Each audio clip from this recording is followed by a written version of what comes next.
रहे हैं, तो आपके इक्विलिब्रियम होते हैं बेटा वो टू टाइप्स के, होमोजीनियस इक्विलिब्रियम और हेट्रोजीनियस इक्विलिब्रियम। होमोजीनियस इक्विलिब्रियम कब बोलेंगे? जब आपके बेटा कोई यदि ऐसी केमिकल इक्वेशन है जिसमें सारे स्पीसीज का स्टेट सेम हो। स्टेट क्या हो? Same. Suppose PCl5 will form PCl3 plus Cl2, तो Cl2 जो गैस है वो गैसियस फेज में हो, ये फेज में। हाँ, आप जूम करते हो फिर वो बोर्ड थोड़ा थोड़ा फ्लैश करता है।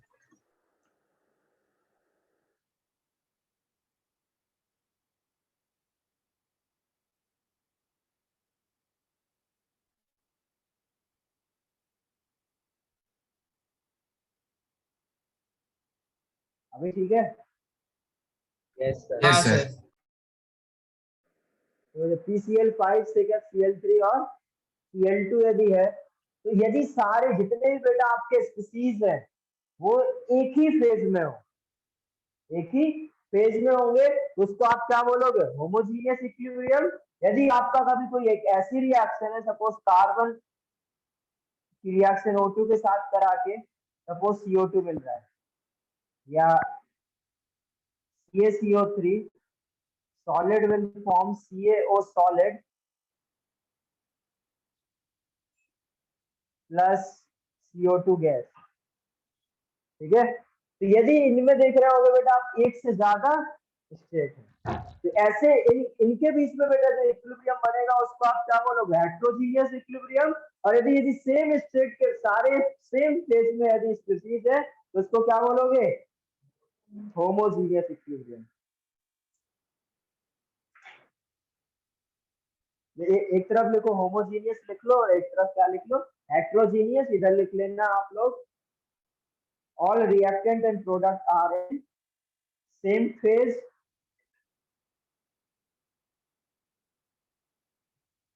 और इस तरफ लिख लेना all reactant and product are not in same phase। Sir एक बार रिपीट करो ना। बेटा ये आपका होमोजीनियस इक्विलिब्रियम है, ये आपका हेट्रोजीनियस इक्विलिब्रियम है। ठीक है, और इस होमोजीनियस और हेट्रोजीनियस में इधर आप लिखो all reactant and product are in same phase, और इसमें लिखो all reactant and product are not in same phase।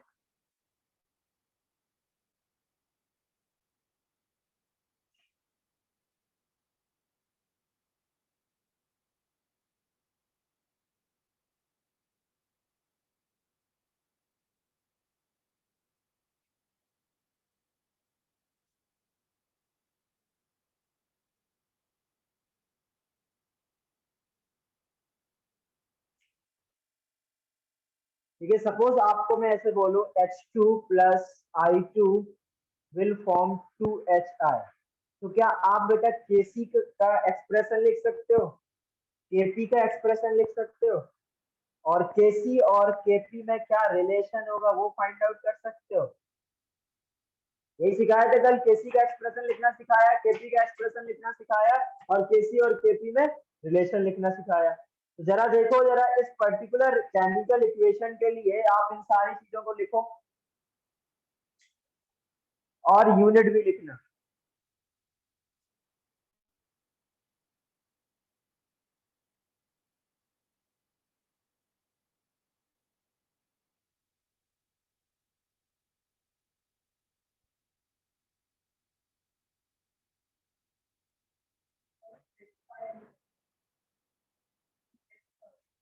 HI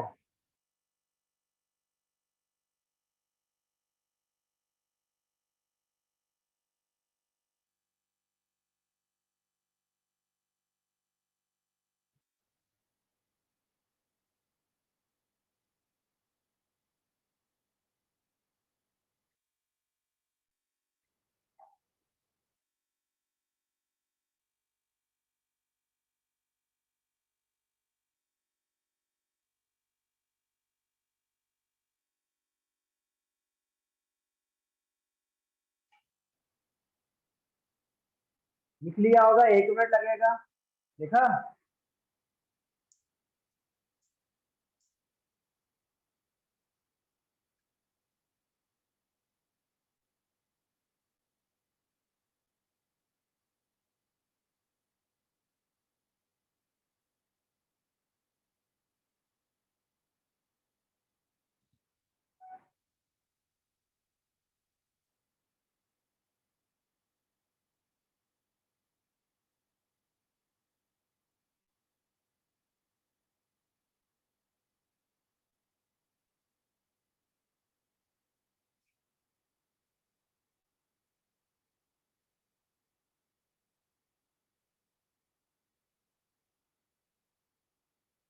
वो कैसे लिखेंगे?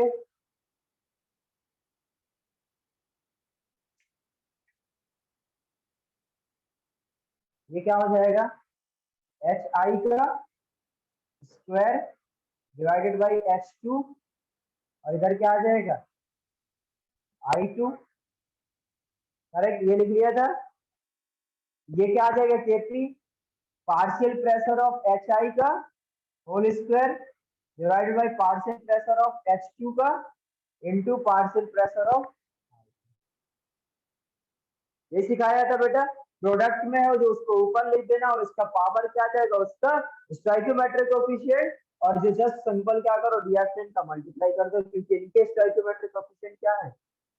यही आया था ड्राइव करके। केपी बराबर ये। अब केसी और केपी में क्या रिलेशन आया था? KP is equal to KC R to the power delta NG. ये ड्राइव करे थे। डेल्टा एनजी कितना हो जाएगा इधर? 2 माइनस 2 0। करेक्ट, डेल्टा एनजी कितना आ जाएगा? 0। तो क्या आ जाएगा? केपी इज इक्वल टू, आया क्या सभी को समझ में? नोट कर लो इतना।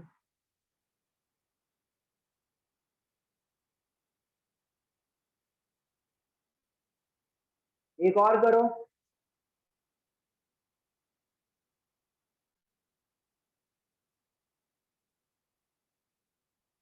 N2 plus 3H2 will form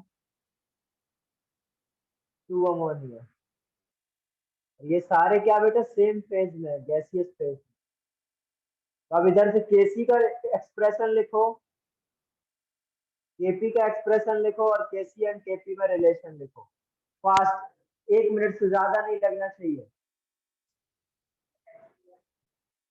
हाँ, N2 gas plus 3H2 gas,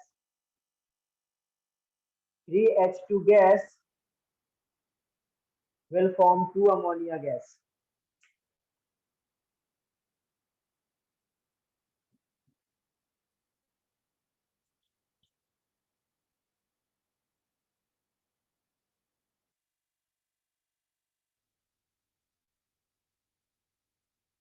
sir वो एच का वैल्यू दिया होगा हर बार क्वेश्चन में।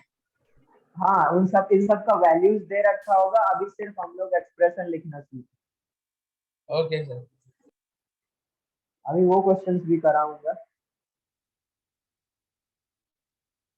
तो मतलब डेल्टा एच जीरो ऐसा गिवन था क्वेश्चन में? डेल्टा एन जी 0 है, ये गिवन नहीं है बेटा। ये कल क्या सिखाया था? Delta N G equal to क्या है? C plus D minus A plus B बताया था। Yes sir, yes sir. तो इधर क्या है? सी प्लस डी, प्रोडक्ट का सम कितना है? 2। और इधर ए प्लस बी 1 प्लस 1 2। इधर से इस तरीके से 0 आया है। आया समझ में? Yes sir, yes sir. हो गया?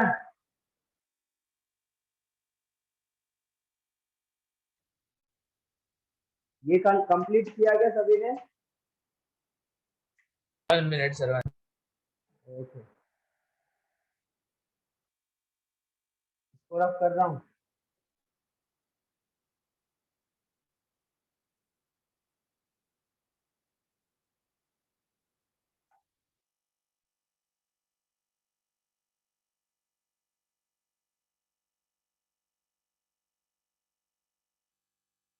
हो गया? देखो जरा, Kc इज इक्वल टू क्या हो जाएगा? NH3 का स्क्वायर, इधर हो जाएगा आपका N2, और इधर हो जाएगा आपका H2। ओके, Kp क्या आ जाएगा? पार्शियल प्रेशर ऑफ अमोनिया का square partial pressure of N2 into partial pressure of H2 का। अब आपको यदि Kp is equal to Kc into R to the power delta Ng यदि आता है, तो डेल्टा Ng क्या निकल के आ जाएगा? 2 माइनस 1 प्लस 3 माइनस 2। तो क्या आ जाएगा? Kp is equal to Kc, Kp is equal to Kc R T to the power. तो Kp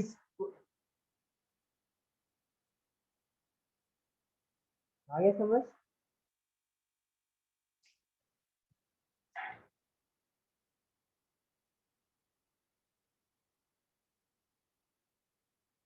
ये तो मैंने उनके लिए लिखना सिखा दिया बेटा जो क्या थे आपके होमोजीनियस। ठीक है, अब जरा देखो मैं एक एग्जांपल ले रहा हूँ किसके लिए, जो हेट्रोजीनियस हो। सपोज इधर हेडिंग भी डाल सकते हो हेट्रोजीनियस इक्विलिब्रियम, नहीं भी डालोगे तो चलेगा।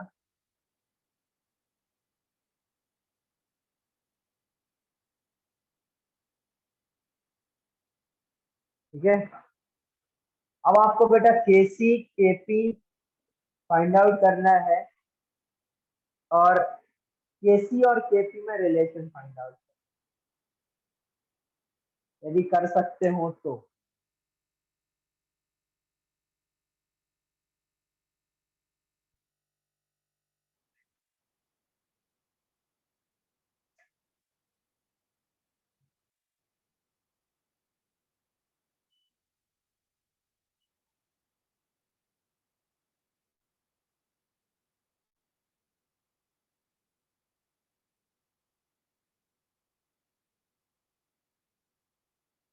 हो गया? क्यों क्यों नहीं हुआ क्या?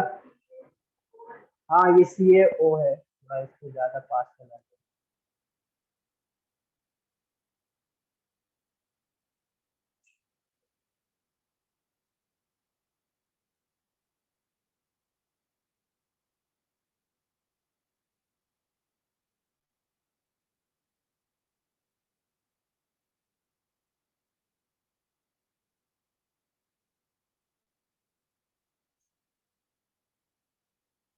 क्या लिखेंगे बेटा इधर? लिखा कुछ? लिख रहे हो? तुम क्यों बैठे हो? नहीं आ रहा समझ? बस यही क्वेश्चन था।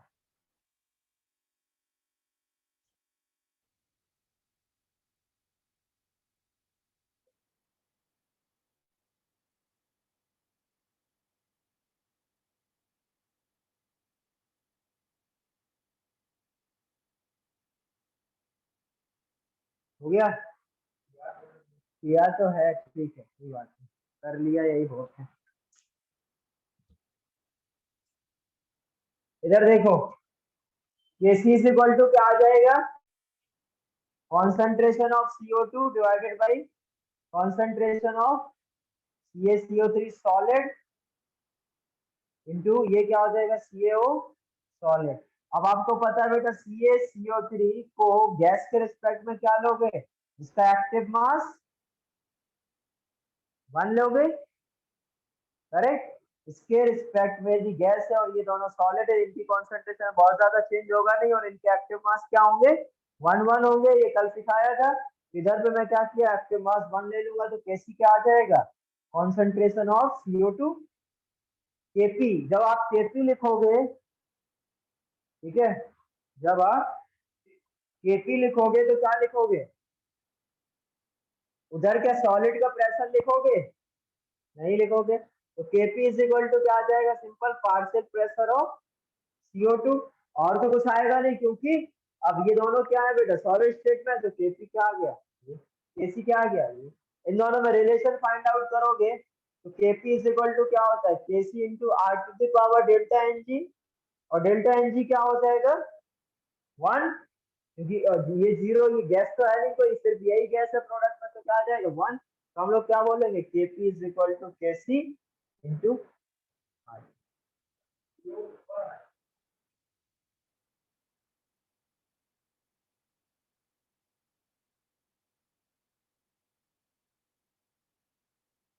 ठीक है, इसको नोट करो फास्ट।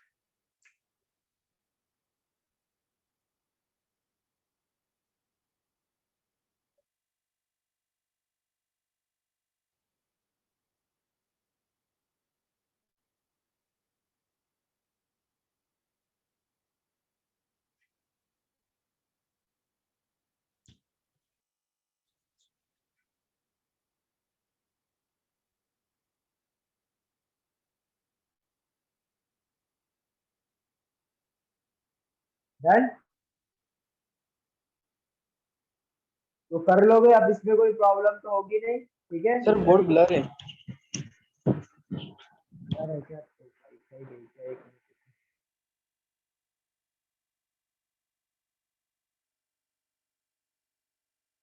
अभी भी सर बराबर है। बराबर है, ठीक है। Sir, can you explain again? ये समझना है, देखो जरा। Yes, sir. यदि सपोज ये आपका सॉलिड फॉर्म है, ये सॉलिड फॉर्म में, और ये क्या है बेटा, गैसियस फॉर्म में, करेक्ट। तो अभी यदि केसी केपी में हमें एक्सप्रेशन लिखना है और रिलेशन फाइंड आउट करना है, ये अपना क्वेश्चन। तो आपको पता है बेटा केसी क्या होता है, कॉन्सेंट्रेशन या active mass of product divided by active mass of reactant, और उसका जो पावर होता है वो स्टोइकियोमेट्रिक कोएफिशिएंट होता है। इस इधर क्या CO2 गैस, उसका पावर 1 है क्योंकि इधर पे क्या कोएफिशिएंट 1 था। इधर CO सॉलिड हो जाएगा, इधर क्या CaCO3 सॉलिड हो जाएगा। अब ये आपको कल सिखाया था बेटा, जब active mass of Ca solid और सॉलिड की बात करा जाए गैस के रिस्पेक्ट में, तो उनकी कॉन्सेंट्रेशन चेंज होती नहीं है। तो इधर क्या आ जाएगा, इसका 1 एक्टिव मास हो जाएगा, जो मैंने इधर पे बोला 1 एक्टिव मास। इधर वैल्यू 1 पुट कर दोगे तो क्या आ जाएगा, Kc कॉन्सेंट्रेशन ऑफ। केपी लिखना होगा बेटा, क्या पार्शियल प्रेशर बेटा सॉलिड के भी होते हैं? नहीं, सिर्फ गैस का होता है। तो सिर्फ क्या बचा, ये इधर क्या हो जाएगा, जो भी इस कंटेनर में प्रेशर आ रहा होगा वो सिर्फ CO2 की वजह से होगा। तो KP is equal to partial pressure of CO2 और कोफिशिएंट 1 है तो पावर 1। और फिर उसके बाद मैंने ये केपी हो गया, केसी हो गया, केपी केसी में एक रिलेशन कल ड्राइव कराया था, KP is equal to KC into R to the power delta NG. Delta NG कैसे कैलकुलेट करेंगे, सिर्फ इधर एक ही गैस है और इसका कोफिशिएंट कितना है, सिर्फ 1 है। तो डेल्टा एनजी की वैल्यू 1 हो गया, तो KP is equal to KC into R to the power 1 और आगे समझ।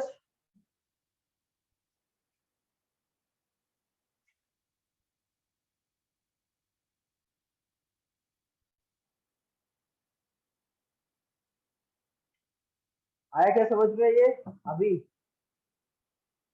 Yes sir. अब जरा देखते हैं, कुछ स्पेशल केस लेते हैं। ऐसे स्पेशल केस,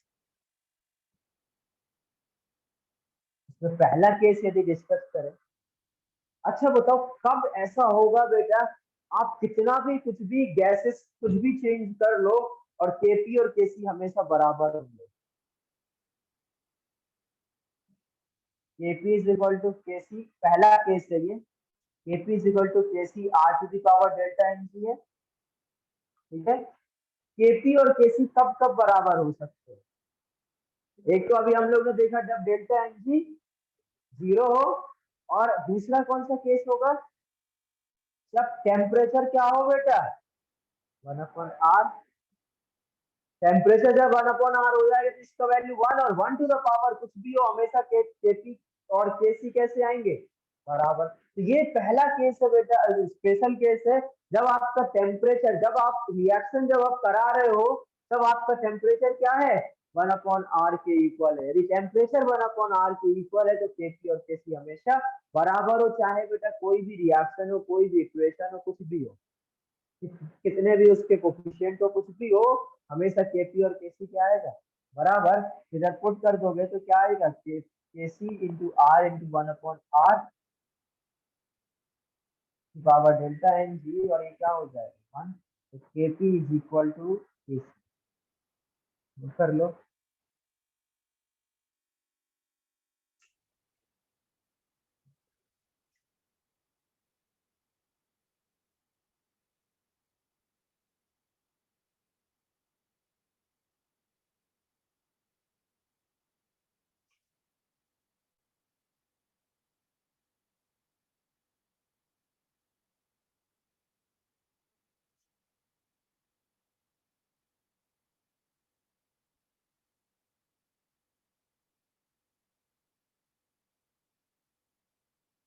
हो गया,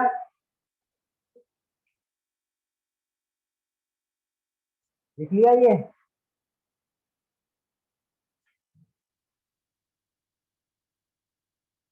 ठीक है ये। अब जरा दूसरा केस देखते हैं, KP is equal to KC into R T the power delta N G, ठीक है। इसको मैं इधर ले आऊं, लॉग तो आप लोग पढ़ चुके होंगे,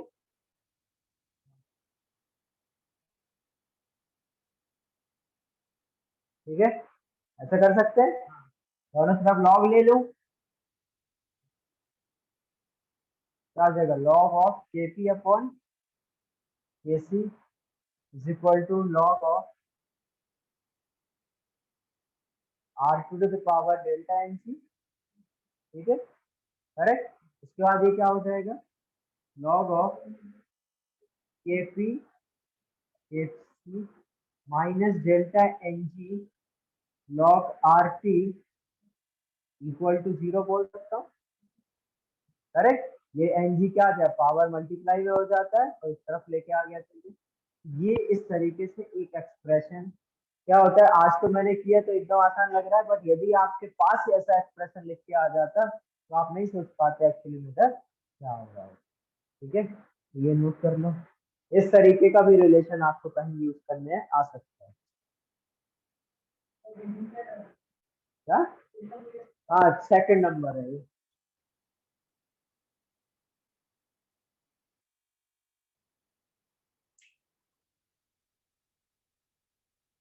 आपके बुकलेट में भी एक ऐसा क्वेश्चन मिलेगा इस पर, इसके बेस पर।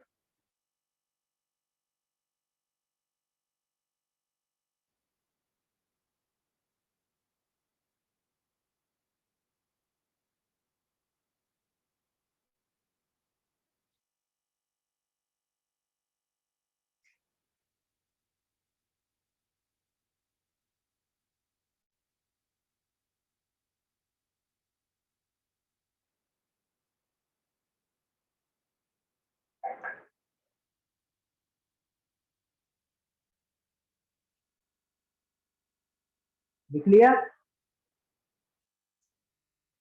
ऐसा क्वेश्चन लिखो। For this of the following reaction, for this of the following reaction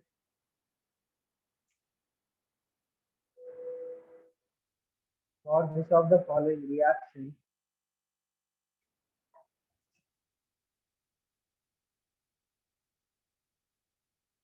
log Kp upon Kc plus log Rt equal to 0. For which of the following reaction log Kp by Kc plus log Rt is equal to 0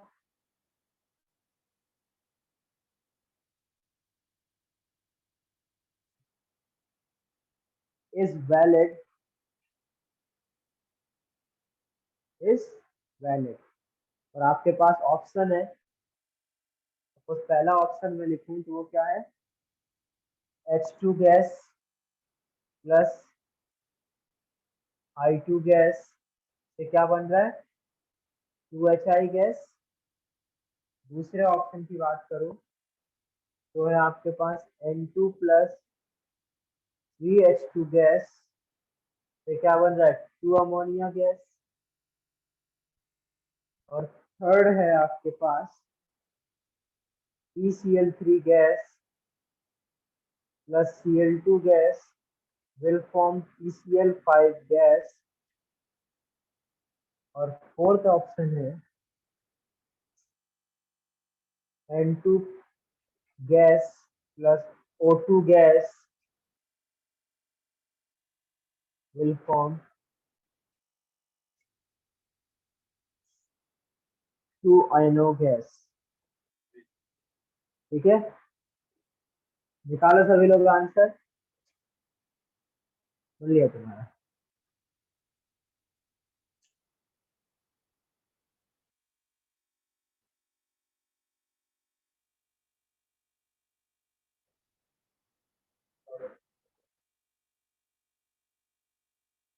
आ गया,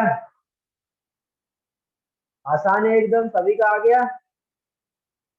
अभी अभी देखो, अब यदि suppose ये question आपने expression नहीं देखी होती तब आपको सर सेकंड वाला है ना, सेकंड नहीं होगा, सही से करो। यदि आपने ये एक्सप्रेशन नहीं देखा होता पहले तो क्या फिर ये समझ में आता, थोड़ा सा आ तो जाता है, यदि थोड़ा टाइम देते तो आ जाता, बट अभी एक डायरेक्ट ऐसे क्वेश्चन करता है। ठीक है, तो अब क्या देखो, इसका मतलब क्या, अभी हम लोग ने एक एक्सप्रेशन ड्राइव करा था, वो क्या था, log Kp upon Kc plus sorry minus delta N G log R T is equal to 0। अब इन दोनों को कंपेयर करोगे तो delta N T is equal to कितना आ जाएगा, -1। अब इन सब में हम लोग क्या करेंगे, डेल्टा एन जी कैलकुलेट करेंगे। इसका डेल्टा एन जी कितना हो जाएगा 0, इसका डेल्टा एन जी कितना हो जाएगा -2, इसका डेल्टा एन जी कितना हो जाएगा -1, इसका डेल्टा एन जी, तो डेल्टा एन जी किसका -1 आ रहा है, तो आंसर क्या होता है, नोट कर लो। उसके बाद नेक्स्ट हेडिंग डालो, factor affecting equilibrium constant, factor affecting equilibrium constant.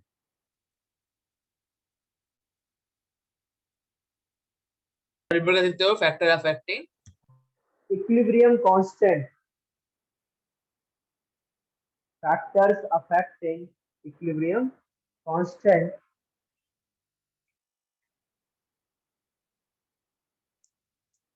factors affecting equilibrium constant। हो गया, ये रब कर दूं।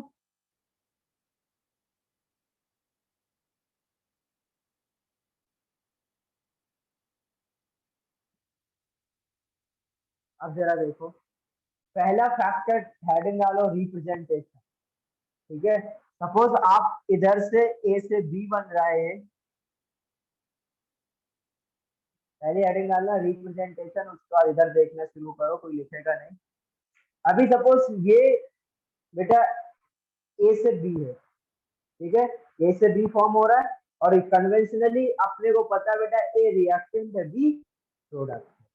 तो अभी इस पर्टिकुलर रिएक्शन का यदि के इक्विलिब्रियम आपका केसी है, ठीक है, तो बी से यदि कन्वेंशनली इस तरीके से आप रिप्रेजेंट कराओ तो इसका के इक्विलिब्रियम क्या हो जाएगा,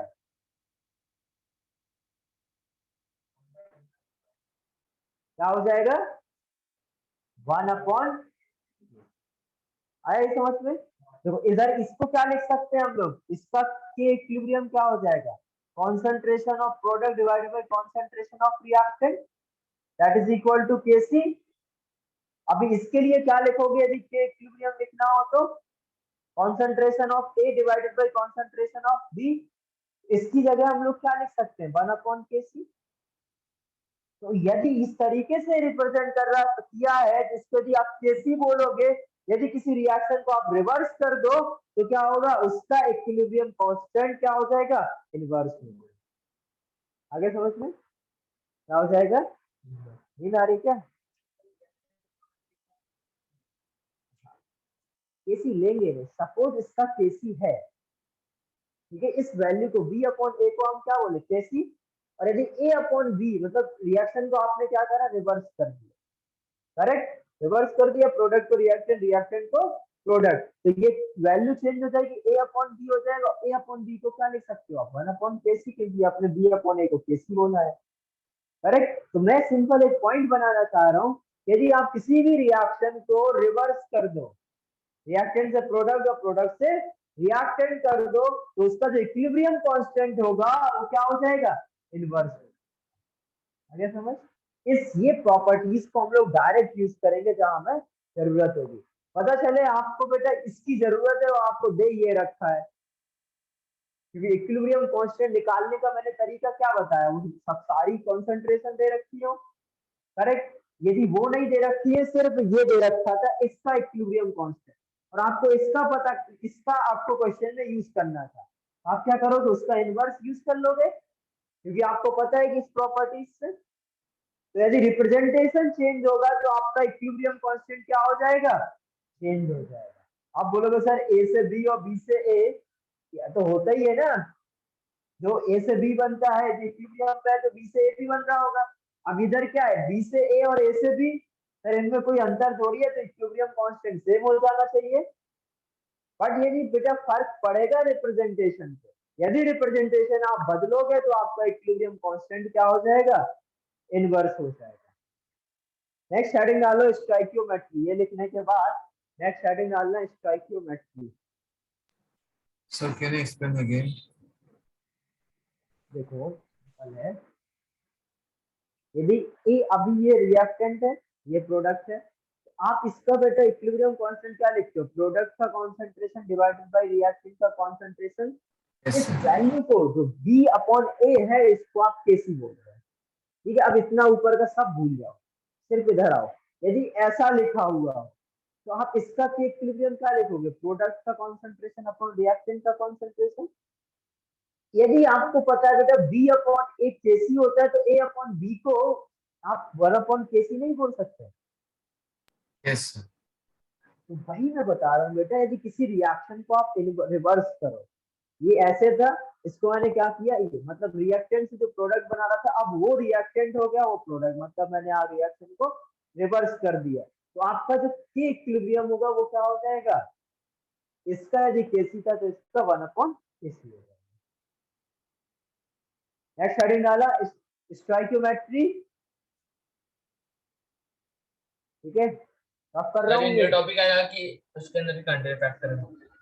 सेकंड फैक्टर। पहला फैक्टर रिप्रेजेंटेशन था, कंप्लीट हो गया। Second factor stoichiometry. ठीक है, फैक्टर नंबर 2। फैक्टर नंबर 2 क्या है?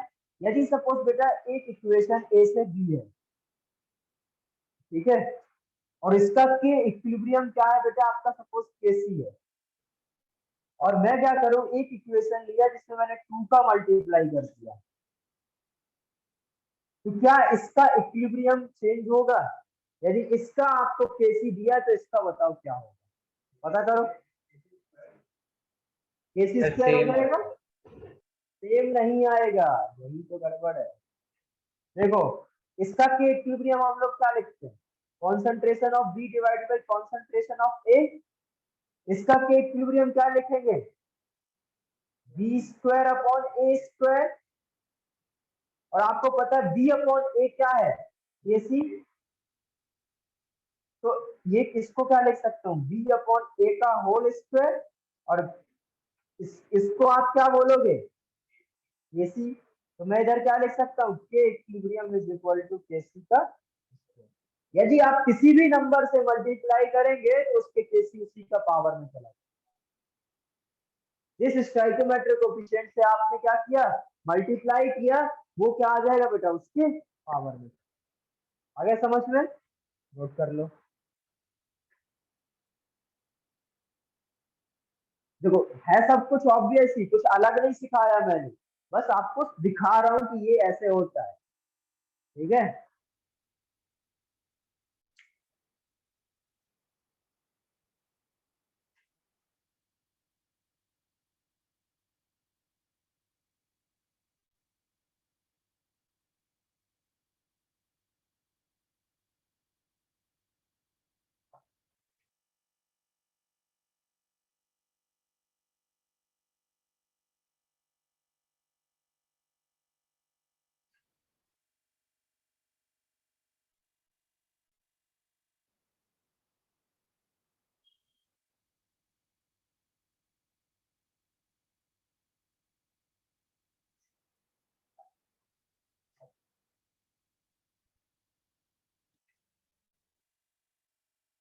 डन।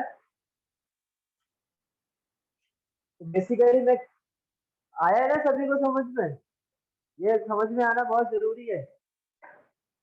तो बेसिकली मैं क्या बोल सकता हूँ फाइनली, यदि कंक्लूड करूँ तो, यदि किसी भी इक्वेशन में आप n का मल्टीप्लाई करें, सपोज इस इक्वेशन का यदि क्या था, Kc था, तो इस इक्वेशन का इक्विलिब्रियम कांस्टेंट क्या हो जाएगा? Kc to the power.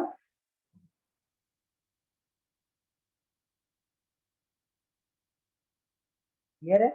अब हाफ से मल्टीप्लाई करो, 1/2, 3/2, 4/2, किसी से भी मल्टीप्लाई करोगे तो क्या होगा? उसके वही सेम उसके पावर में चला जाएगा। क्लियर है?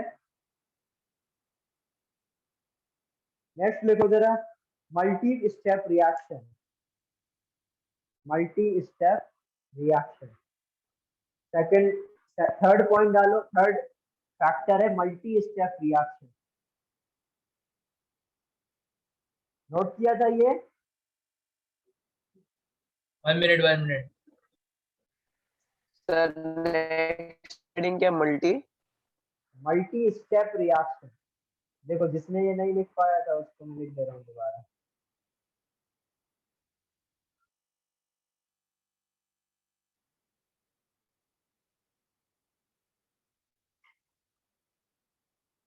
देखो थर्ड स्टेप है, थर्ड फैक्टर है क्या आपको, मल्टी स्टेप रिएक्शन। यदि सपोज आपका कोई रिएक्शन है जो कि ए से बी बन रहा है, ठीक है, और एक है आपका बी से सी बन रहा है,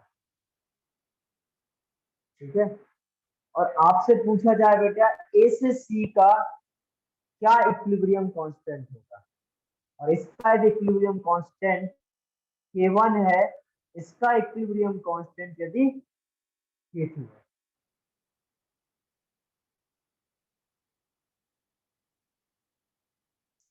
समझे क्या किया, ए से बी बना, बी से सी मल्टी स्टेप रिएक्शन है, और इसी को सिंगल स्टेप में पूछो ए से सी यदि हो रही है तो उसका इक्विलिब्रियम कांस्टेंट क्या होगा।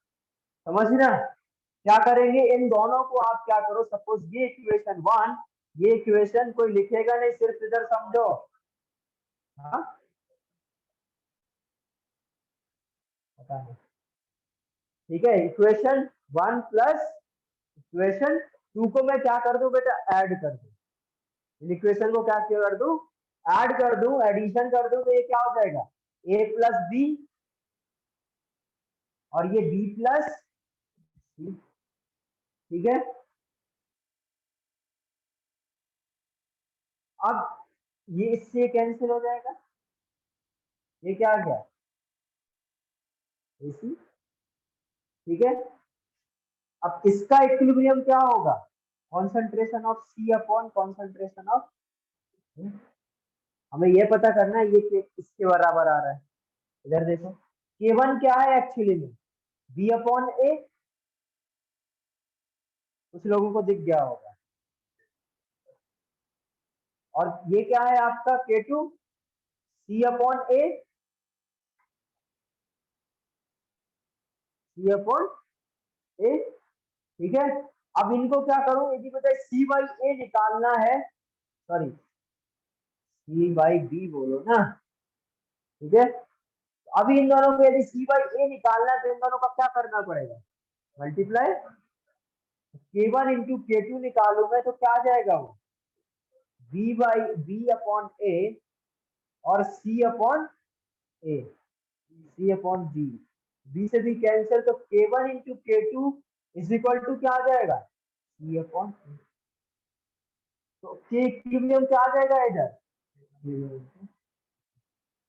तो मैं इधर से क्या कंक्लूड कर सकता हूँ, यदि बेटा आप किसी दो इक्वेशन को आप ऐड करो, क्या किया था आपने, दो इक्वेशन को यदि आप ऐड करोगे तो उनके जो इक्विलिब्रियम कांस्टेंट होंगे वो क्या हो जाएंगे, मल्टीप्लाई।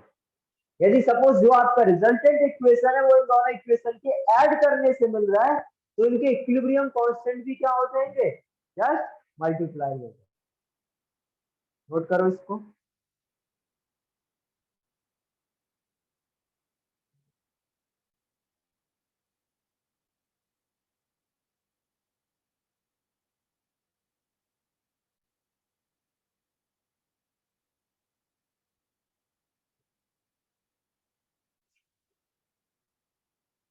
आगे समझ।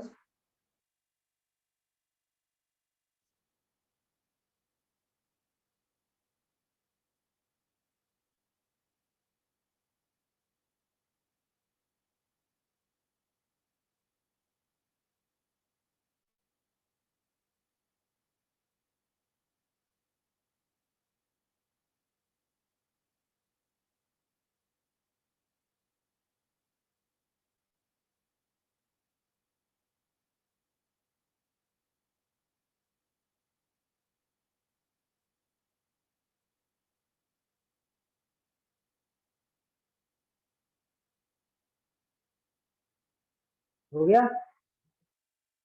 नोट किया ये, 1 minute sir, 1 minute sir.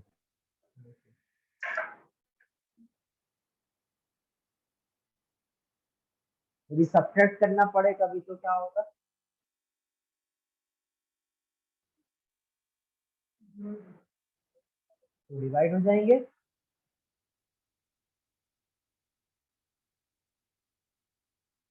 Subtract करने का मतलब क्या होता है?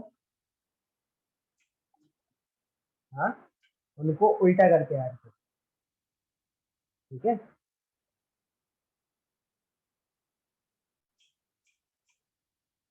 ये डन अभी। Yes sir.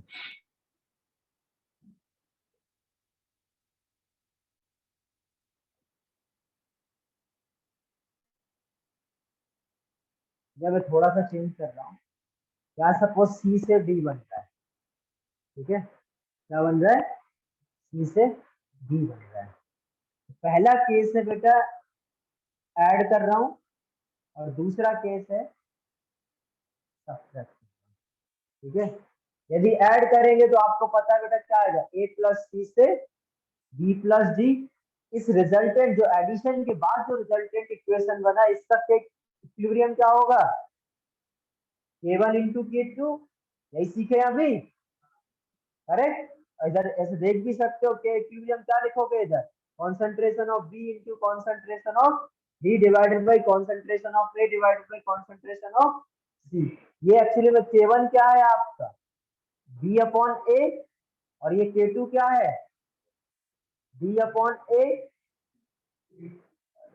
D अपॉन सी। तो D अपॉन सी को क्या लिख सकते हो आप, K2, और B अपॉन ए को क्या लिख सकते हो, K1। तो K इक्विलिब्रियम क्या आ जाता है, K1 इंटू। ओके, अब यदि सब्ट्रैक्ट करें, किसी भी चीज को सब्ट्रैक्ट करना है, इसका मतलब आपको उल्टा करके ऐड करना। तो उल्टा करके ऐड करोगे तो क्या आ जाएगा, ए प्लस बी से बी प्लस सी। इसका कोई पूछे, इसका मतलब क्या है, अब इसका इक्विलिब्रियम क्या लिखोगे, concentration of B into concentration of C divided by concentration of A into concentration of D. ये क्या है, बी अपॉन ए K1 है, और सी अपॉन डी क्या हो जाएगा, 1/K2। ठीक है, तो के इक्विलिब्रियम क्या आ जाएगा, K1 अपॉन, नोट कर लो।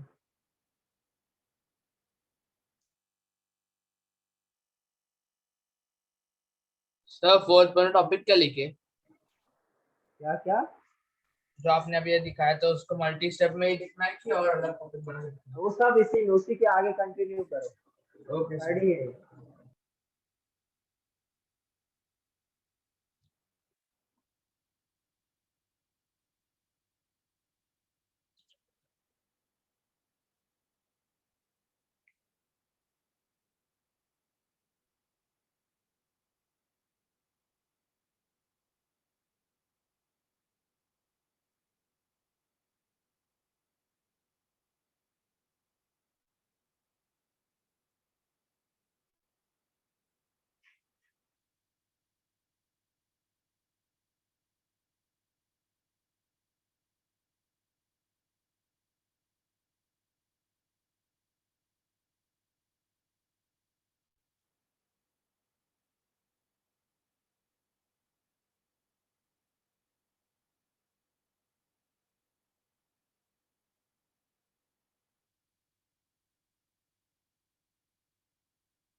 हो गया क्या? चलो अभी एक क्वेश्चन दे रहा हूँ, वो करो।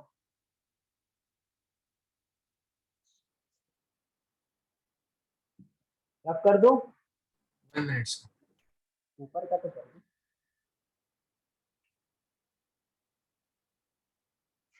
सपोज एक इक्वेशन है ए से बी, अब क्वेश्चन है, ठीक है, ए से बी, इसका सपोज K1 है, सी से बी, इसका सपोज K2 है, सी से डी, इसका सपोज K3 है, और आपको बताना क्या है बेटा, बी से ए, इसका इक्विलिब्रियम कांस्टेंट आपको। चलो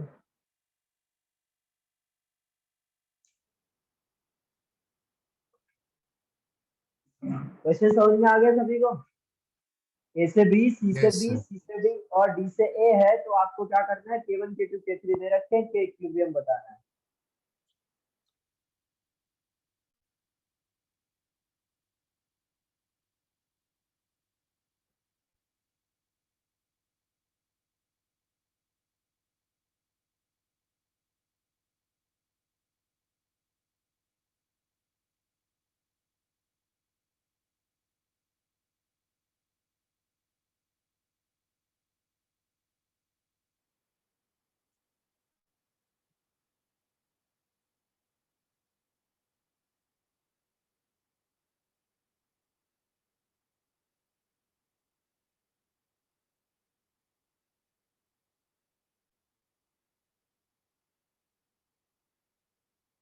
हो गया? क्या आया बताओ? K3 अपॉन K1, K2 की जरूरत नहीं पड़ी? हाँ पड़ा है, तो कहाँ गया K2?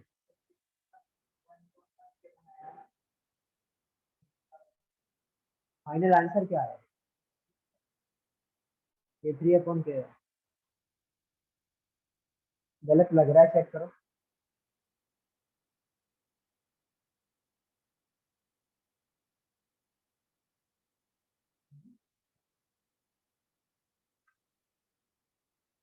इतना टाइम नहीं लगना चाहिए था इसमें। हो गया? कितना आया?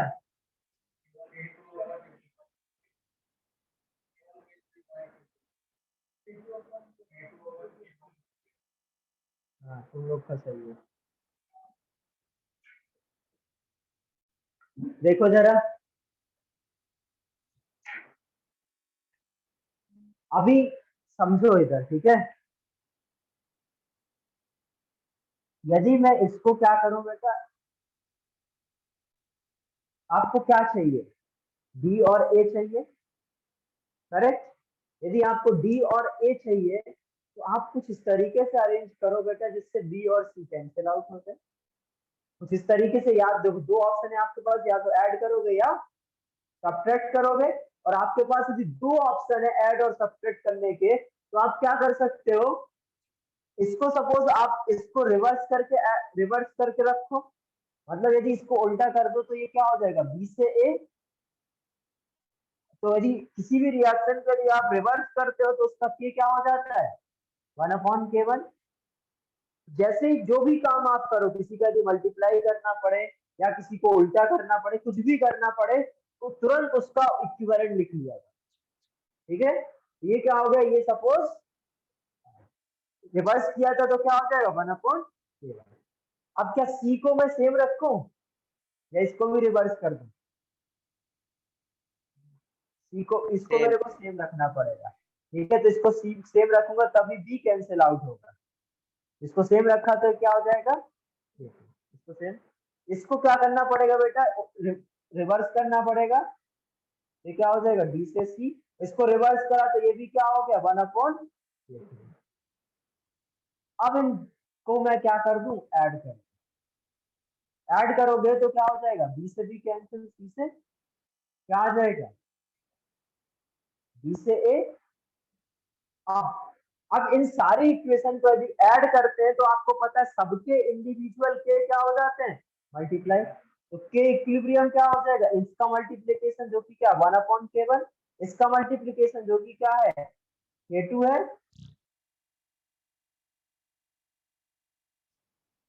और इसका 1/। तो के इक्विलिब्रियम फाइनल क्या आ जाएगा, K2/K1 इंटू। कुछ था इसमें, हो जाना चाहिए था, कुछ थोड़ा बहुत गलती करे हो गए इसलिए गड़बड़ हो गया। आगे समझ में? एक और करोगे?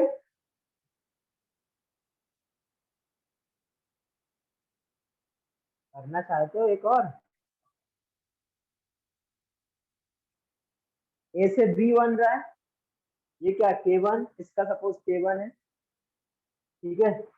2C से आपका सपोज 2B बन रहा है, इसका सपोज K2 है। और d/2 से c/2 बन रहा है, उसका k3 है। तो आपको पता करना है a से d का k इक्विलिब्रियम क्या होगा। ये क्वेश्चन नंबर 2।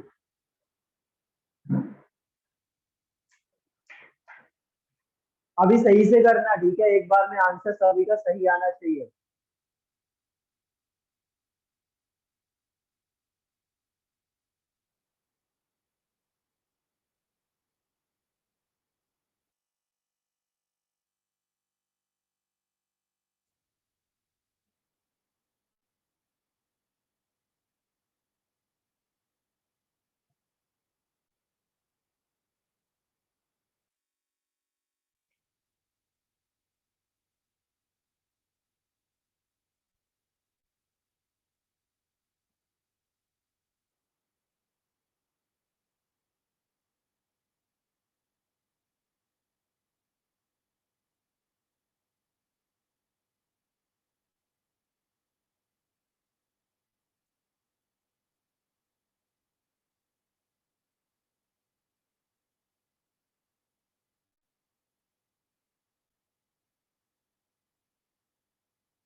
आ गया?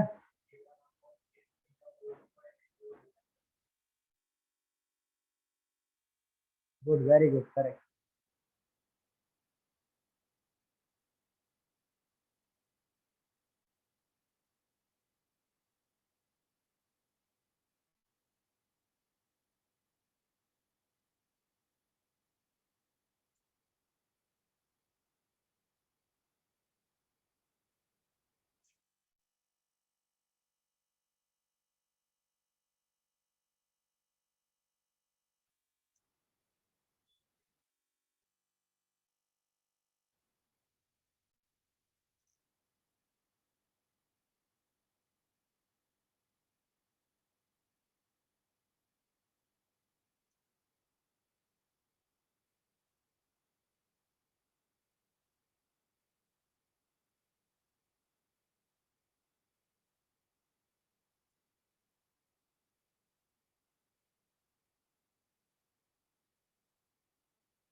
आया किसी और का? आ गया? आ गया? आया? नहीं आया? क्यों? पता नहीं क्या आ रहा है।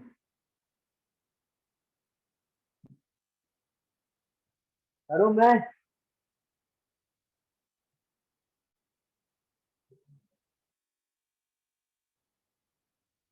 देखो जरा। क्यों? इधर आया?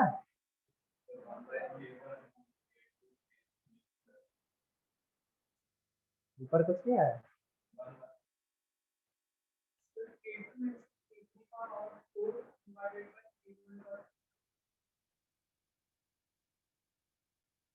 गलत है। सपोज ए से बी बन रहा है, ठीक है, इसको कुछ चेंज करने की जरूरत है क्या? करना चाहिए चेंज क्या इसमें?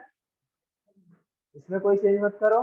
इसका क्या केबल नहीं रखे हो इसमें, बट हमें इस बी को कैंसिल करना है तो इसको रिवर्स करना पड़ेगा और 2 से डिवाइड करना चाहिए। करेक्ट? यदि मैं क्या करूं, इसको रिवर्स कर दूं और 2 से डिवाइड कर दूं तो क्या होगा? सपोज 1/2 का मैं मल्टीप्लाई करूं तो ये क्या हो जाएगा? 2b, और रिवर्स भी किया है, और इधर 2c, और ये k2 जो आएगा, अब क्या किया मैंने, ये रिवर्स किया तो ये 1/k2 हो जाएगा, और 1/2 का मल्टीप्लाई करा तो पावर 1/2 हो जाएगी। करेक्ट? ठीक है। अभी नेक्स्ट क्या, d2 में कुछ करना पड़ेगा क्या? d2 में कुछ करना पड़ेगा क्योंकि इधर क्या c है और इधर क्या c/2 तो 2 से मल्टीप्लाई करना पड़ेगा, बट कुछ भी चेंज नहीं करना है, चेंज भी करना पड़ेगा, उल्ट रिवर्स करना पड़ेगा। ये c/2 से 2 इंटू dy रिवर्स भी करना पड़ेगा, और फिर से इसमें अब इधर स्क्वायर करना पड़ेगा क्योंकि 2 से मल्टीप्लाई किया। इधर 1/2 से तो 1/2 का पावर यदि 2 से किया तो अब मैं यदि ऐड कर दूं, मैं काम एक ही कर रहा हूँ हर बार, मैं इस तरीके से मैं सब्ट्रैक्ट और वो सब के चक्कर में नहीं पड़ रहा हूँ, मेरे को सिर्फ एक ही चीज आती है, क्या, एडिशन। तो उस तरीके से बना लेता हूँ जो अपने आने वाली इक्वेशन है वो ऐड करने से आ जाए। समझ गए? ऐड किया,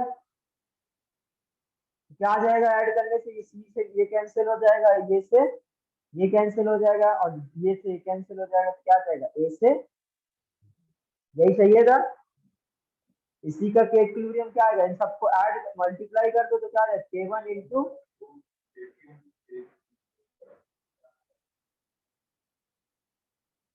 ठीक है, आगे समझ में? कितने लोग तो यही आया था, 1 2 3, कहाँ गलत कर दिया, और इन्वर्स नहीं किया, तुम्हारा कहाँ गलत है, ठीक है, कोई नहीं देखा।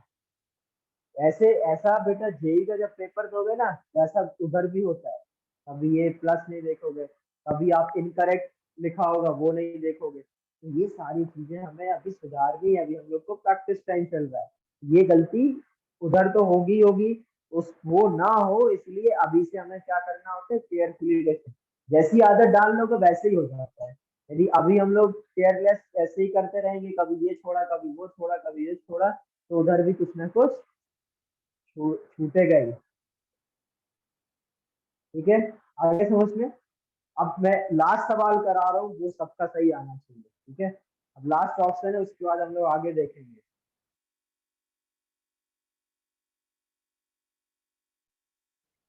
अब इसका ये सही करना है सभी को, ठीक है।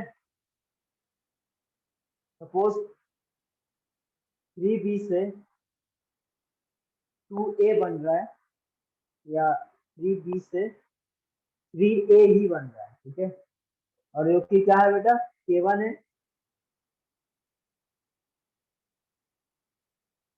2c से 2b बन रहा है, इसका क्या है, k2 है, और c से d बन रहा है, ये क्या है, k3 है। ठीक है, सपोज d से a बन रहा है, वो आपको पता करना है।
हो गया क्या?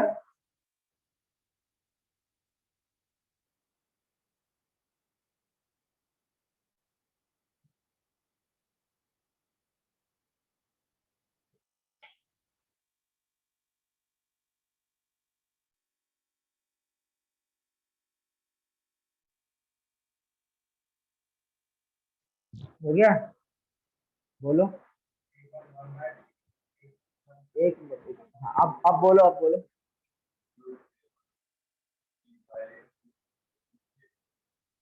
फिर से बोलो।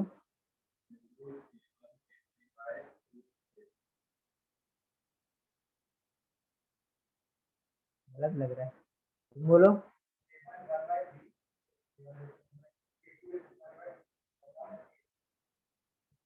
ठीक है, यही आ रहा था तुम्हारा, इसका सही है तुम्हारा।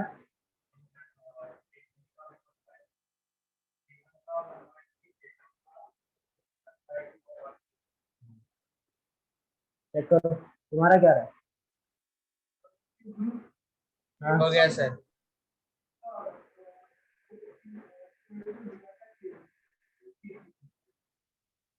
लास्ट में K3 ना, तुम्हारा सही है। हाँ तुम्हारा क्या हो रहा है ऑनलाइन, किसका हुआ था। सर चैट में भी बोलूं डायरेक्ट। हाँ बोल दो बोल दो। Sir k1 raise to 1/3 into k2 raise to 1/2 divided by k3। बढ़िया, वेरी गुड, करेक्ट। देखो जरा अभी, और किसी का हुआ। यस हो सर, गया, मेरा भी हो गया। ओके बढ़िया, वेरी गुड। चलो देखो जरा अभी, मैच कराना फिर बताना कितने लोगों का सही है। अब हमें क्या करना है बेटा, डी से ए करना है, ठीक है। ए इसी तरफ है तो इसमें कुछ चेंज करना चाहिए क्या, कर दूं, कर देना चाहिए, 3 से तो डिवाइड कर देना चाहिए, ठीक है। इसको 3 से डिवाइड कर देंगे तो क्या बचेगा, ये बी से ए, और ये सर K1 क्या हो जाएगा, डिवाइड किया है तो पावर 1/3 हो जाएगा। अब इसमें मैं क्या 2 से डिवाइड कर दूं, इसमें भी सेकंड में, और रिवर्स करना है क्या, रिवर्स भी करना पड़ेगा ना, करो इसको कर देंगे नहीं तो करना काम चल जाएगा, नीचे वाले को करेंगे तो हो जाएगा। इधर क्या करना पड़ेगा, देखो इधर बस मैंने क्या किया, सिंपल 2 से डिवाइड किया जी, 2 से डिवाइड किया तो क्या आ जाएगा K⁴ 1/, और नीचे वाले को रिवर्स कर दो तो क्या हो जाएगा डी से सी, वो क्या हो जाएगा 1/, सी से सी कैंसिल, बी से डी कैंसिल, क्या आ गया डी से, ये यही आया। अब क्या किया, फिर से ऐड ही किए मैंने सारे, यदि ऐड करें तो इनके क्या होते हैं, मल्टीप्लाई हो जाते हैं, तो 1/3 इंटू K⁴ 1/2 डिवाइडेड बाई, आगे समझ। हैंड रेस करो जरा, देखो कितने लोगों का सही था।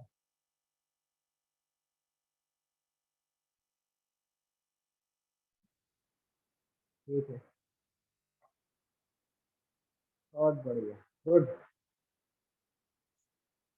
नेक्स्ट हेडिंग डालो, टेम्परेचर।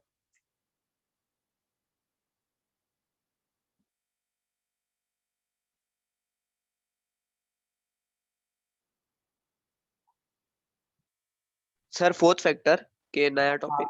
हाँ फोर्थ फैक्टर टेम्परेचर, जानिए, जब करूं,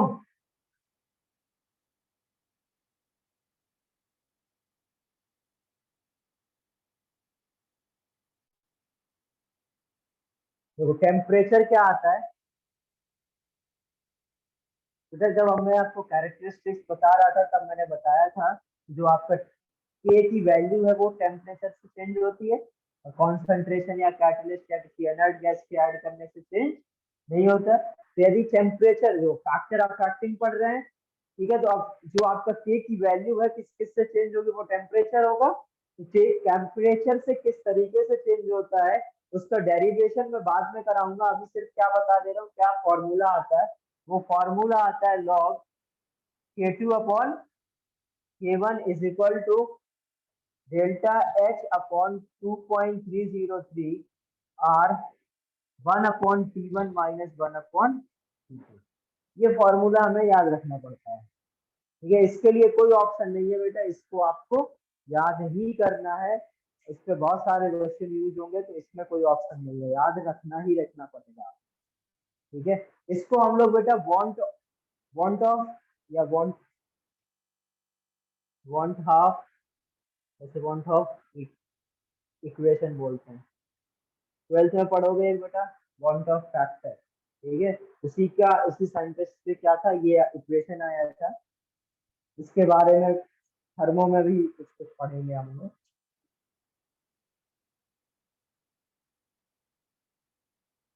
इसको लिख लो वांट ऑफ इक्वेशन को, तो ये पता चल गया आपको बेटा। सपोज K1 जो है वो क्या है, K1 एक इक्विलिब्रियम कांस्टेंट है एट T1, और K2 क्या है, इक्विलिब्रियम कांस्टेंट है T2। डेल्टा एच क्या है, डेल्टा एच होता है बेटा हीट ऑफ रिएक्शन। रिएक्शन का कितना चेंज ऑफ हीट है। हीट ऑफ रिएक्शन मतलब कितना, जितना कुछ आप प्रोवाइड कराओगे और कुछ क्या होगा बेटा आपको मिलेगी। ठीक है, तो उसका जो चेंज होता है उसको आप क्या बोलते हो, डेल्टा एच। इसको हम लोग क्या बोलते हैं, हीट ऑफ रिएक्शन। इसी को हम लोग आगे जब थर्मोडायनेमिक्स पढ़ेंगे, ठीक है, अभी आपके फिजिकल के 11th के 2 चैप्टर बाकी हैं, आयनिक और एक थर्मो। तो इसके बाद हम लोग आयनिक पढ़ेंगे फिर थर्मो पढ़ेंगे। तो अभी उसमें हम लोग इसके बारे में बहुत ज्यादा डिटेल में पढ़ेंगे। तो अभी से इसको आप इंथैल्पी भी बोलोगे आगे, बट अभी आपके लिए क्या याद रखोगे आप, ये क्या है, हीट ऑफ रिएक्शन। और हीट ऑफ रिएक्शन का मतलब क्या है, किसी भी पर्टिकुलर रिएक्शन में आप कितना हीट प्रोवाइड कर रहे हो और रिएक्शन आपको कितना हीट प्रोवाइड कर रही है, उन दोनों का जो चेंज होगा उसको आप क्या बोलोगे, heat of reaction delta H. आगे समझ में। अब यदि जैसे हम लोग बोलते हैं ना टेम्परेचर बढ़ाने से इक्विलिब्रियम कांस्टेंट बढ़ेगा घटेगा, इसको देख के कुछ बता सकते हैं क्या, यदि हम लोग टेम्परेचर को इंक्रीज करें तो क्या इक्विलिब्रियम कांस्टेंट इंक्रीज होगा। इधर देखो, इधर देख के बताओ, डिपेंड करेगा क्या डेल्टा एच पर भी। यदि मेरे को ये बता दे डेल्टा एच क्या है तो मैं बता सकता हूँ कि टेम्परेचर बढ़ाने से ये बढ़ेगा या घटेगा। करेक्ट है ना। तो अब इधर पे मैं केसेस ले रहा हूँ। आपने सभी ने वो एक्सोथर्मिक क्लियर और नहीं दिख रहा है इतना, लाइट लाइट है इसके ऊपर। सर वो 3 इक्वेशन नहीं दिख रहा प्रॉपर। अच्छा अच्छा, तो इधर लिख दे रहा हूँ दोबारा। Log K2 upon K1 is equal to delta H upon 2.303 R 1 अपॉन T1 माइनस 1 अपॉन T2। ठीक है, सर वो नहीं, उसके नीचे का 3 जो आपने लिखा है। ये हाँ सर। आप मेहनत करवा रहे हो मेरी। K1 से क्या है, K1 क्या इक्विलिब्रियम कांस्टेंट एट T1 और K2 क्या है equilibrium constant eight T2 temperature. और जो डेल्टा एच है इसका मतलब क्या, हीट ऑफ रिएक्शन। अभी मैंने सब दोबारा लिख दिया। ठीक है, अब मैं क्या था केसेस ले रहा था सब। अच्छा, आप लोगों ने सबने सुना होगा बेटा एक्सोथर्मिक और एंडोथर्मिक। एक्सोथर्मिक और एंडोथर्मिक का मतलब क्या होता है। सर हीट लेना और हीट देना। Heat release. यदि बेटा सपोज आपने देखो हमेशा ये जो बोलते हैं ना हीट देना और लेना, ये गलत है। ठीक है, क्या बोलोगे हमेशा बेटा, हीट हमेशा देना पड़ता है आपको। मैंने एक दिन और भी समझाया था शायद, हीट हमेशा आपको देना ही पड़ता है। बट आप ऐसे बोलो ओवरऑल किसी भी रिएक्शन में यदि हमें जितना हमने हीट दिया उससे यदि ज्यादा हीट हम लोग को मिलेगा तो ओवरऑल हम लोग क्या बोलेंगे, हीट रिलीज हुआ। और उस रिएक्शन को हम लोग क्या बोलेंगे, एक्सोथर्मिक। और यदि सपोज कोई रिएक्शन में हमने हीट दिया उससे कम हीट हम लोग को क्या रिसीव, ठीक है, उससे कम हमें यदि क्या हीट हमें मिली तो हम लोग क्या बोलेंगे उसको, एंडोथर्मिक रिएक्शन। तो पहला केस क्या है बेटा, यदि एक्सोथर्मिक। और एक्सोथर्मिक इसका मतलब डेल्टा एच जितना दी उससे ज्यादा मिला तो चेंज क्या आएगा, नेगेटिव। उसको एक्सोथर्मिक रिएक्शन। अब यदि डेल्टा एच आपका नेगेटिव है तो क्या आप बोल सकते हो टेम्परेचर बढ़ाने से ये बढ़ेगा या घटेगा।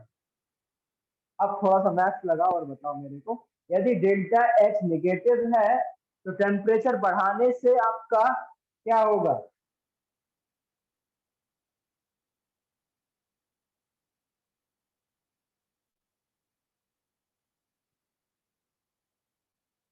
नहीं समझ में आ रहा है। हाँ, ये नेगेटिव है, मैं पूछ रहा हूँ ये नेगेटिव वैल्यू है। ठीक है, टेम्परेचर बढ़ाने से मतलब T2 बड़ा है T1 से, टेम्परेचर बढ़ाने से K2 बड़ा होगा K1 से या K1 बड़ा होगा K2।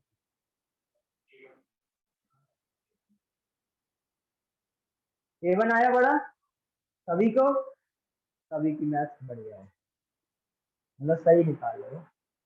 देखो इधर क्या T2 इधर क्या लिख सकते हैं हम लोग, log K2 by K1। Delta H suppose negative है तो 2.303 T1 माइनस T2। मतलब मैंने टेम्परेचर इंक्रीज करा, मतलब T2 यदि बड़ा होगा किससे, T1 से, तो ये वैल्यू क्या आएगी, पॉजिटिव। यदि T2 बड़ा है तो बेटा 1/T2 छोटा होगा, और 1/T2 यदि छोटा है तो ये क्या होगा, पॉजिटिव, और ये क्या है, नेगेटिव। तो ओवरऑल ये क्या बोल सकते हैं हम लोग, negative, positive into negative negative, और ये ओवरऑल नेगेटिव है। तो ये नेगेटिव कब आएगा, जब ये 1 से कम वैल्यू हो। 1 से कम वैल्यू मतलब K2 by K1 is less than 1। तो क्या बोल सकते हैं, K2 इज लेस देन, ये बोल रहे थे आप लोग, ठीक है। ये हो गया। सेम हम लोग क्या बोले, सेकंड, यदि बेटा आपका T1 सॉरी, यदि आपका डेल्टा H क्या हो जाए, पॉजिटिव हो जाए, और T2 बड़ा हो जाए किससे, T1 से। अभी भी T2 ही बड़ा है T1, ठीक है, मतलब टेम्परेचर में इंक्रीज करा रहा है। यदि ये यदि पॉजिटिव है इस बार, तो ये ओवरऑल क्या आएगा, पॉजिटिव, करेक्ट। ये फैक्टर अब क्या आएगा, पॉजिटिव। इसका मतलब क्या है, K2 is great, K2 upon K1 क्या होना चाहिए, ग्रेटर देन 1। तो K2 इज ग्रेटर देन, आया समझ में। तो आप क्या बोलोगे, टेम्परेचर इंक्रीज करने पर यदि रिएक्शन आपकी एक्सोथर्मिक है तो K क्या होगा, डिक्रीज करेगा, और यदि बेटा एंडोथर्मिक रिएक्शन है तो K क्या होगा, इंक्रीज करेगा। आया समझ में, इतना नोट कर लो।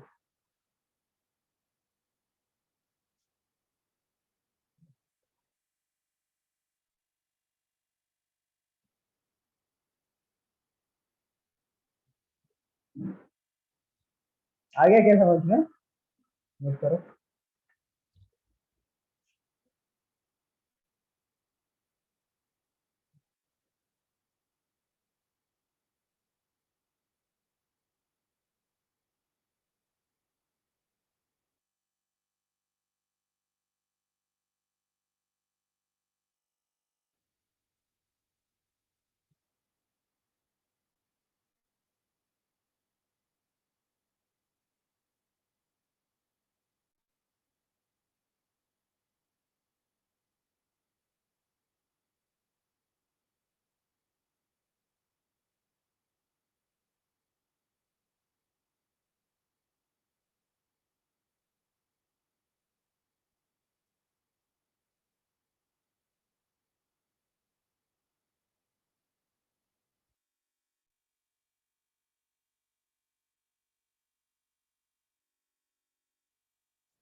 और यदि डेल्टा H 0 हो जाएगा तो क्या होगा, K1 is equal to K2। तो लिख लो, delta H is equal to 0 तो क्या आ जाएगा, K1 is equal to K2।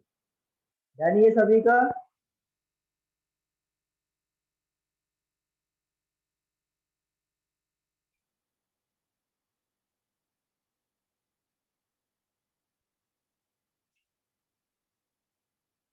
करूँ ना, क्या चेंज, चेंज जितना आपने दिया, यदि उससे ज्यादा हो गया तो ओवरऑल चेंज क्या आएगा, चेंज क्या आएगा, नेगेटिव। दिस माइनस दिस होता है हमेशा, रिएक्टिव जितना आपने दिया माइनस जितना आपको मिले। तो यदि आपने दिया उससे ज्यादा मिल जाए तो delta H negative, delta H negative तो एक्सोथर्मिक। यदि आपने जितना दिया उससे कम मिले तो क्या आएगा, ओवरऑल पॉजिटिव आएगा, डेल्टा एच पॉजिटिव तो एंडोथर्मिक। लिख लिया ये, कर दो रफ।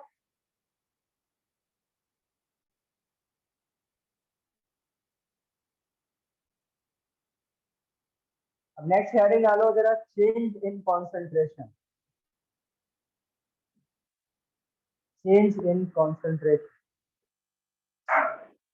क्या चेंज इन कॉन्सेंट्रेशन से इक्विलिब्रियम कांस्टेंट चेंज होगा क्या, नहीं होगा।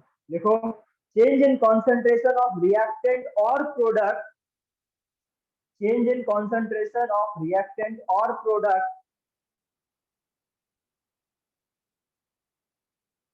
Can you repeat? आवाज कट जाती है. change in concentration of reactant or product does not affect the equilibrium constant. Change in concentration of reactant or product does not affect the equilibrium constant. Next लिखो जरा, addition of inert gas.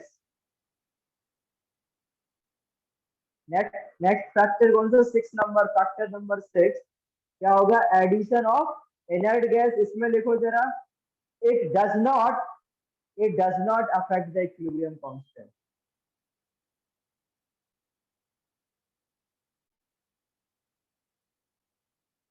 Sir आप repeat करते हो?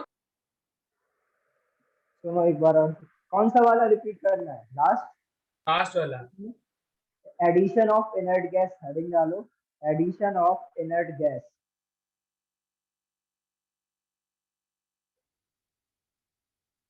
इसमें लिखो it does not affect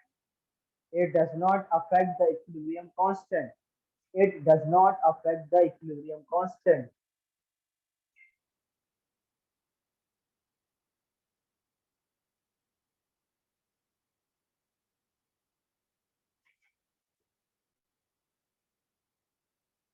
एक question लिखो,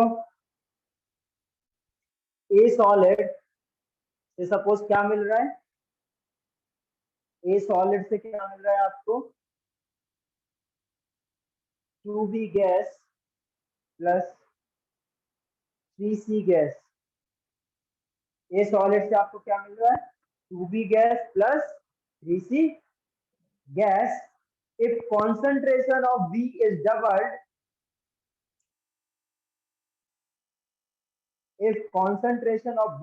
doubled, at equilibrium,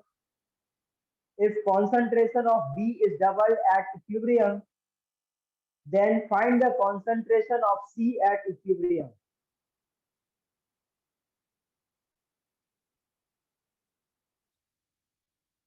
लिख लिया सभी ने क्वेश्चन? ये क्वेश्चन है, इसमें बोला गया है if concentration of B is doubled, ये कॉन्सेंट्रेशन ऑफ बी को मैं क्या कर दूं? डबल कर दूं, तब आपका सी की कॉन्सेंट्रेशन कितनी है? फाइंड आउट करो. हल्का सा दिमाग यूज होगा, बहुत हल्का.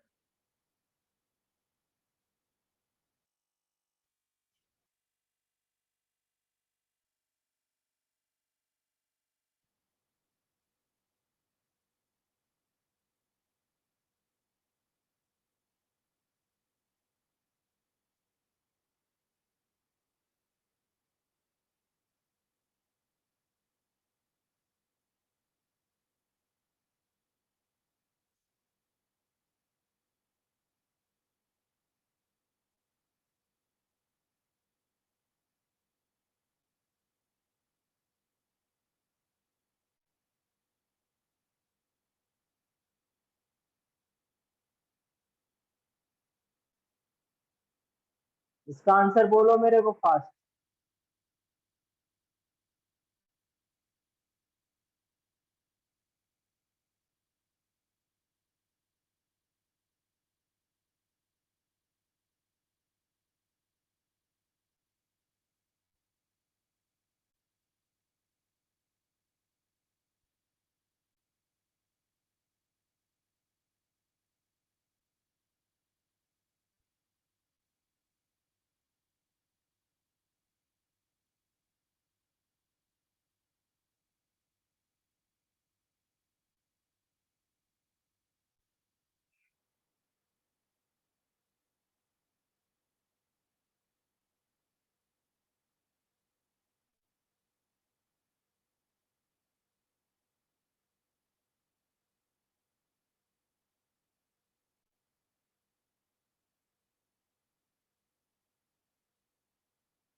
अभी तक नहीं हो पाया ऊपर वाला?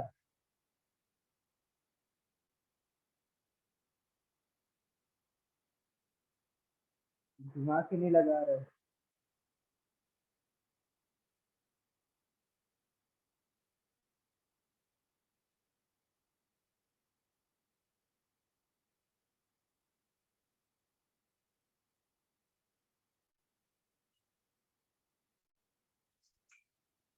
देखो जरा, अभी समय हो रहा है। ये आपका होमवर्क है, ठीक है? ये क्वेश्चन होमवर्क में करना है। और सभी लोग एक बुकलेट दो मेरे को जल्दी से। ये क्या, इसमें क्या बोला गया है, ठीक है? एक मिनट। इसका के इक्विलिब्रियम क्या होगा? यदि इसका के इक्विलिब्रियम लिखना हो तो क्या लिखोगे? बी का स्क्वायर इंटू सी का क्यूब। और इसका लिखने कोई मतलब नहीं, ये सॉलिड है, इसका तो 1 होगा। इक्विलिब्रियम क्या, ये हो जाएगा। अब आपको मैंने क्या बोला, यदि कॉन्सेंट्रेशन जो है वो बी का क्या किया, डबल किया जाए। बी का डबल करा मतलब 2b का क्यूब इंटू को C1 हो जाएगा। इसका कॉन्सेंट्रेशन सी चेंज होगा, क्योंकि आपको पता है बेटा, अभी जो मैंने बोला, इक्विलिब्रियम कांस्टेंट की वैल्यू चेंज नहीं होती है यदि मैं कॉन्सेंट्रेशन चेंज करता हूँ। पढ़ तो लिया, यूज भी तो करो उसको, लिख के थोड़ी रखना है। ये क्या हो गया, this is equal to B square into C का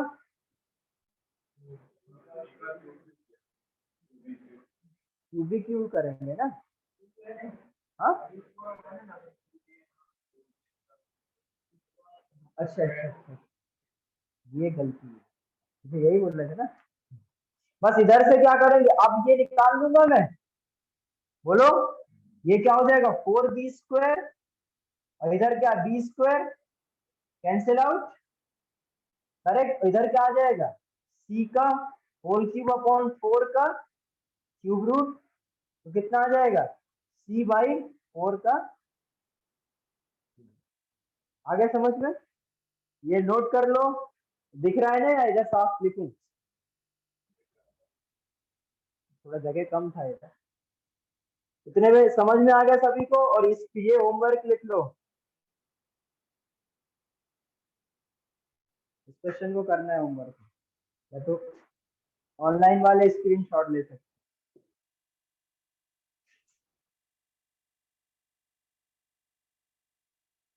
सर ऑनलाइन आपने सी का क्या किया? बेटा सी का मैंने कुछ नहीं करा। सी जो बेसिकली क्वेश्चन ऐसा था कि यदि सपोज सी कॉन्सेंट्रेशन सी का कितना था, सी था, तो वो यदि मैं बी का डबल करूं तो सी में क्या चेंज होगा, तो वो सी में जो चेंज आया वो क्या आ गया, C/4 का पावर 1/3। जैसे होता है ना, बी का डबल कर दिए तो सी का कितने टाइम्स होगा, ऐसा क्वेश्चन। आगे समझ? Yes sir. इसका स्क्रीनशॉट ले लो। 5 minutes sir. ओके,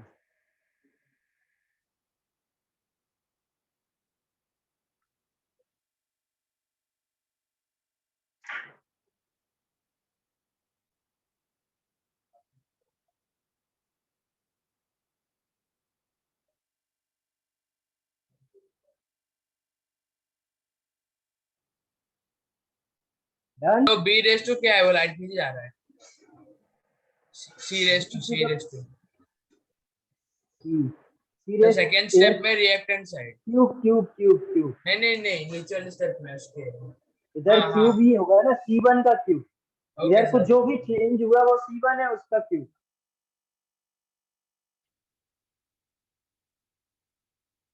और फास्ट लिखो, लास्ट है मेरी।